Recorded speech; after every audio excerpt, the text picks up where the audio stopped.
Selamat pagi, Ibu Deliana, selaku dosen pengampu mata kuliah Auditing 2, dan selamat pagi bagi teman-teman semuanya. Perkenalkan, nama saya Leni Lumban Gaul, dengan NIM 1905-151041 dari kelas AKP 6B. Pada kesempatan kali ini, saya akan memaparkan materi mengenai audit siklus akuisisi dan pembayaran, pengujian pengendalian, pengujian substantif atas transaksi dan utang usaha.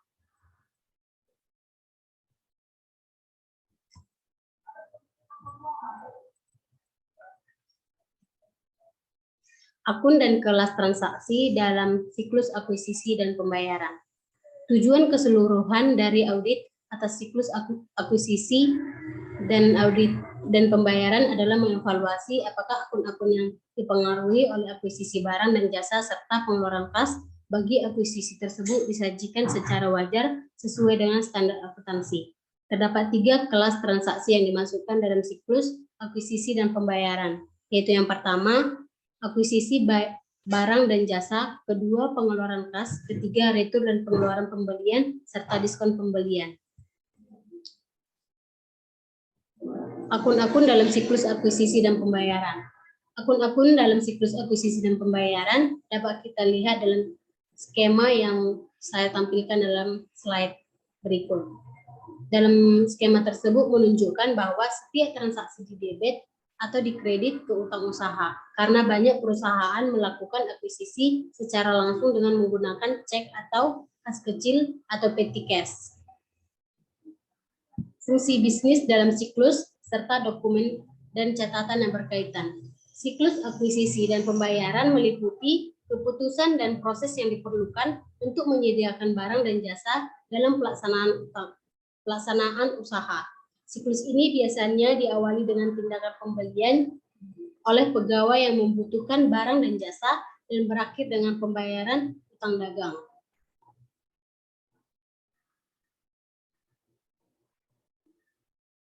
Berikut ini tabel kelompok transaksi, akun,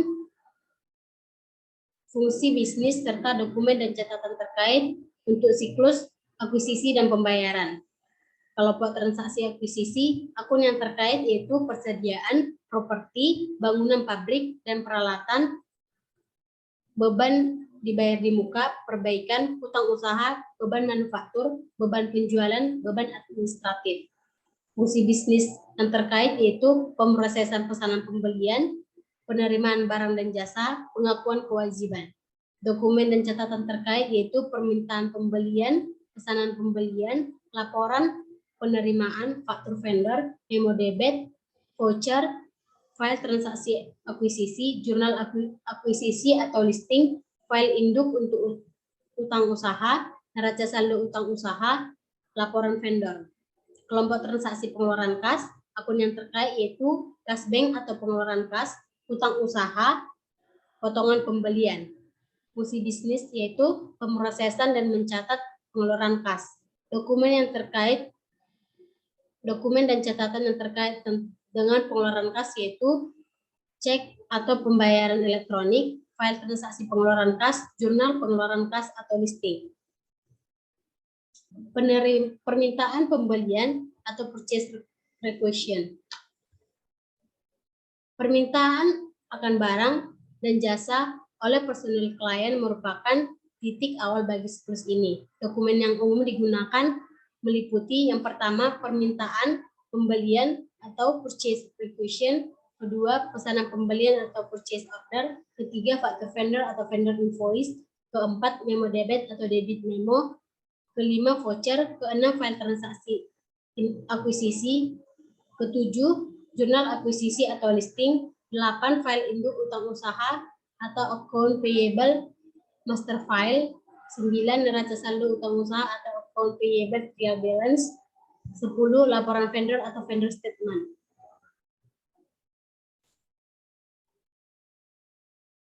Metode untuk merancang pengujian pengendalian dan pengujian substantif atas transaksi. Pengujian pengendalian dan pengujian substantif atas transaksi untuk siklus akuisisi dan pembayaran dibagi ke dalam 2 bidang yang luas, yaitu yang pertama pengujian akuisisi yang meliputi 3 dari 4 fungsi, yaitu memproses proses pembelian, menerima barang dan jasa, serta mengakui kewajiban.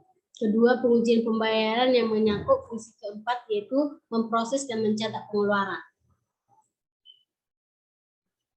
Memahami pengendalian internal.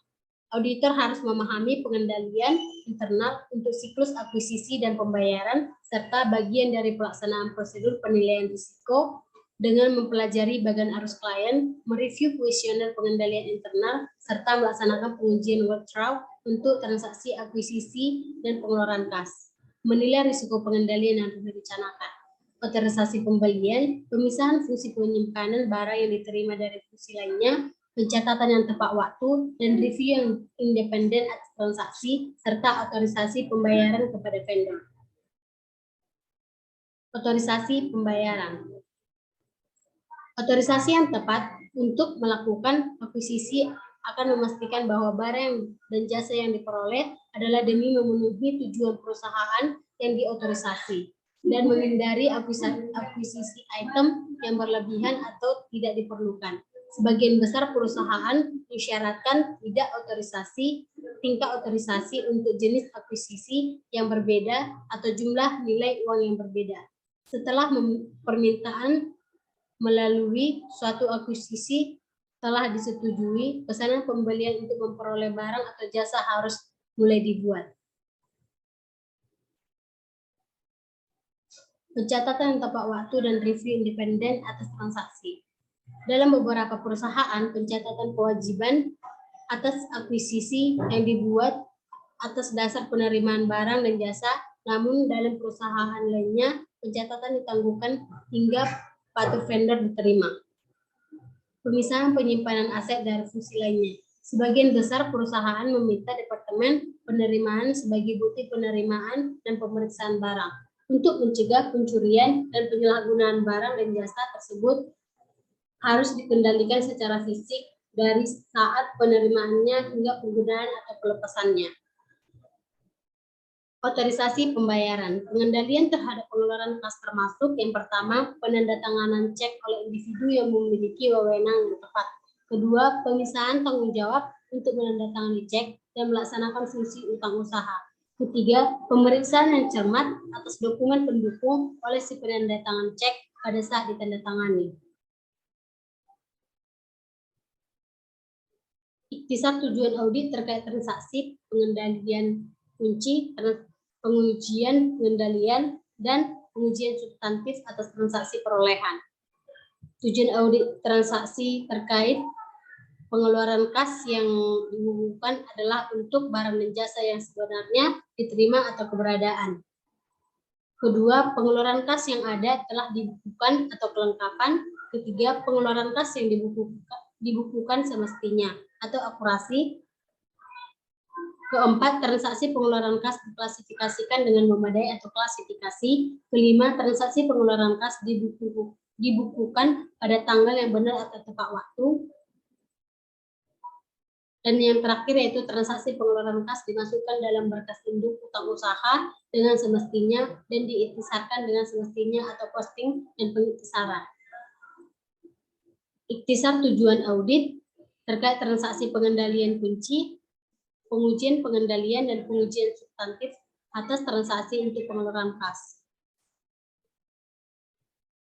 Tujuan audit terkait transaksi pengeluaran kas ini dibukukan adalah untuk barang dan jasa yang sebenarnya diterima atau keberadaan.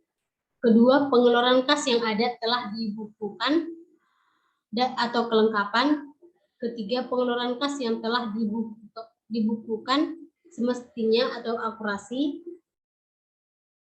Keempat, transaksi pengeluaran kas diklasifikasikan dengan memadai atau klasifikasi. Kelima, transaksi pengeluaran kas dibukukan pada tanggal yang benar atau tepat waktu. Dan yang terakhir yaitu transaksi pengeluaran kas dimasukkan dalam berkas induk hutang usaha dengan semestinya dan diiktisarkan dengan semestinya atau posting dan pengiktisaran.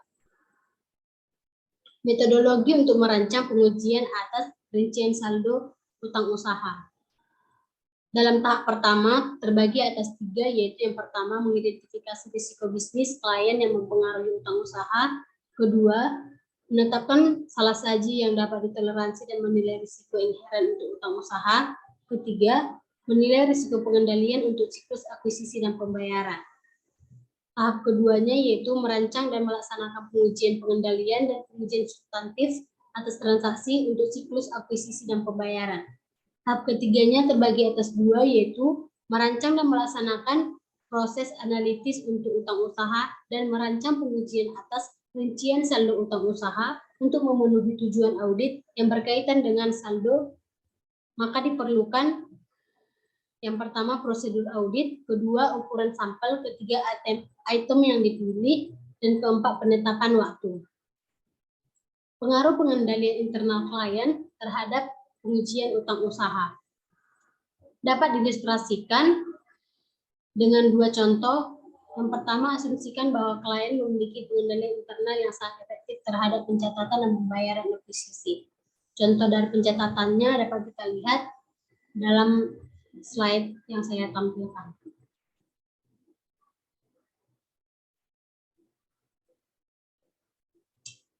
Mempranomori maksudnya yaitu pemberian nomor-nomor urut tercetak yang dimasukkan untuk mencegah kesalahan dalam pembuatan faktur atau pencatatan penjualan dan terjadinya penagihan atau pencatatan ganda.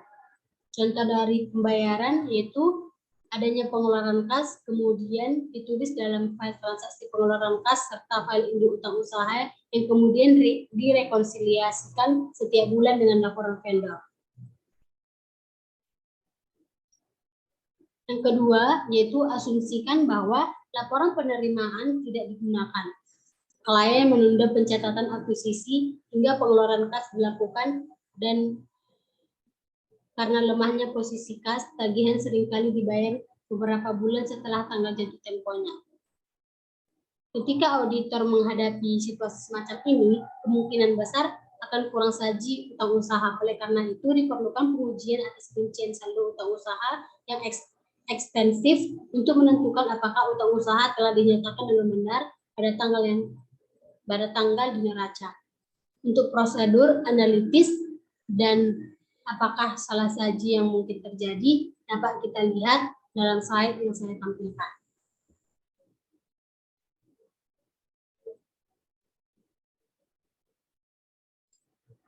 Tujuan audit yang berkaitan dengan saldo dan prosedur pengujian atas rincian saldo yang umum dapat kita perhatikan dalam slide yang saya tampilkan.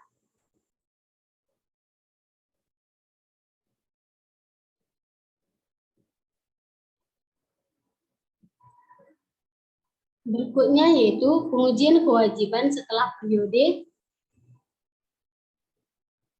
Karena menekannya pada kurang saji dalam akun kewajiban, pengujian kewajiban setelah periode sangat penting bagi utang usaha. Luas pengujian untuk mengungkapkan utang usaha yang belum tercatat, yang seringkali disebut pencarian utang usaha yang belum tercatat, sangat tergantung pada penilaian risiko pengendalian dan materialitas saldo akun yang potensial. Prosedur audit yang sama yang digunakan untuk mengungkapkan utang yang belum tercatat dapat diterapkan pada tujuan keakuratan. Berikut adalah prosedur audit yang umum, yaitu yang pertama, memeriksa dokumentasi yang mendasari pengeluaran kas selanjutnya. Kedua, memeriksa dokumentasi yang mendasari tagihan yang belum dibayar beberapa minggu setelah akhir tahun. Ketiga, menelusuri laporan penerimaan yang dikeluarkan setelah akhir tahun ke faktur vendor terkait. Keempat, menelusuri faktur vendor yang menunjukkan saldo yang jatuh tempo ke neraca saldo utang usaha. Kelima, mengirim konfirmasi ke vendor dengan siapa klien melakukan bisnis. Dan yang terakhir yaitu pengujian pisah batas. Auditor harus memahami reliabilitas relatif dari tiga jenis utama bukti yang umumnya digunakan untuk memverifikasi utang usaha, yaitu yang pertama faktur vendor, kedua laporan vendor, dan ketiga konfirmasi. Yang pertama, perbedaan antara faktur vendor dan laporan vendor. Auditor akan memperoleh bukti yang sangat andal mengenai setiap transaksi ketika memeriksa faktur vendor dan dokumen pendukung terkait seperti laporan penerimaan dan pesanan pembelian.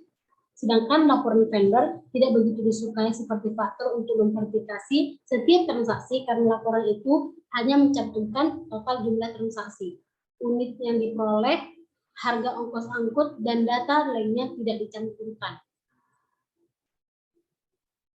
Adapun keunggulan dari laporan vendor yaitu dalam memverifikasi utang usaha karena mencantumkan saldo akhir. Auditor dapat membandingkan faktur vendor yang ada dengan milik klien dan masih belum mengungkapkan yang hilang yang merupakan perhatian utama dalam utang usaha. Keunggulan faktur vendor yaitu faktur vendor lebih unggul dalam memverifikasi transaksi karena auditor memverifikasi setiap transaksi dan faktur menunjukkan rincian akuisisi. Kedua, perbedaan antara laporan vendor dan konfirmasi. Perbedaan yang paling penting terletak pada sumber informasinya, yang mana laporan vendor disiapkan oleh vendor atau pihak ketiga yang independen tetapi berada di tangan klien pada saat auditor memeriksanya. Ketika auditor memeriksa laporan vendor atau menerima konfirmasi, maka dia harus merekonsiliasi laporan atau konfirmasi dengan daftar utang usaha. Perbedaan yang sering kali disebabkan oleh persediaan dalam perjalanan, cek yang telah dikirimkan oleh klien tetapi belum diterima oleh vendor pada tanggal laporan, dan penundaan pemrosesan catatan akuntansi. Baiklah teman-teman dan Bu Deliana, demikian materi yang dapat saya paparkan mengenai bab 18. Jika ada kekurangan dalam pengucapan yang saya sampaikan, saya mohon dimaklumi. Atas perhatiannya saya ucapkan terima kasih.